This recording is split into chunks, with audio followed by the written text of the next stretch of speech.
Meron dito mga bulak. Di ko alam kung kapok tree to. Pero nakita ko sa Google, hindi naman ito ang itsura ng kapok tree or cotton tree. Pero pag ito guys.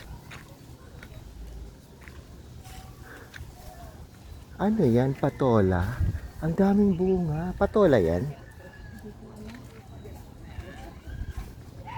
Oo nga, ang daming bunga. Ano yan? Patola ba yan eh? Cucumber na ligaw. Ah, ang daming bunga oh. Cucumber. Kinakain yan sa ibang bansa. Lumalaki. Hindi masyado. Ayun oh. Nay, ano nga ulit kahoy ito? Kondol? Kondol? Oo. Yung may bulak? Oo. Kondol bang tawag ito? Akala ko kondol is kondol patola. yung gulay. Walang motor dyan. Ayan guys, so ang daming bunga. Pag summer, naglalaglagan yan. Tapos ang daming bulak dito. Mayroon yan sa likod, pinutol ko lang eh. Kondol? Yan, yung cucumber. Aw, kala ko kondol. Ay, oh. Naglalagay sila ng ano? Kuryente. Kuryente ba? Ewan ko. Hindi internet. Hindi ko alam. So, ayan, oh. Ang daming dito mga ganito. Mayroon din yun dati sa summer, eh.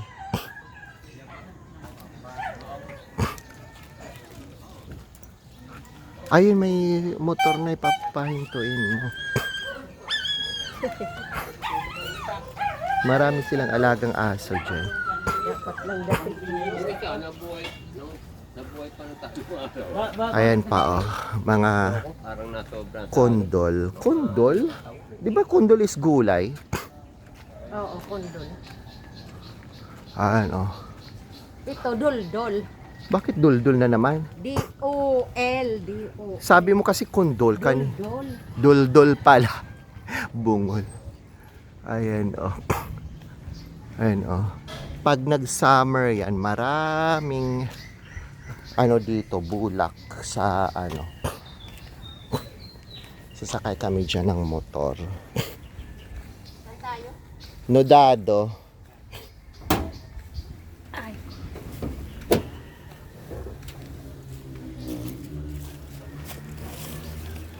Eh, naputol yung apakan dito.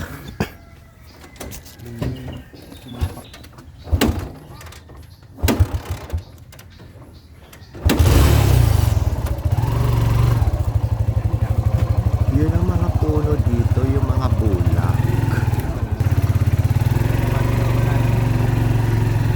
Ano yan, parang kakilit, ayun o, daming bunga. Oo nga eh. Kakilit siya, ayan na lang. Nagulan.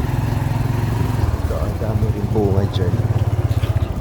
Pag namumunga sila, nawawala, nalalagas yung mga dahon. Bulak yun kuya, di ba? Kaso hindi nila pinapansin. Wala eh, walang tiyaga, gawa ng ulan. Pero na-process pa yata yan bago maging magandang bulak. Sa mga buto, bibilad mo, ulan. Lambot yan.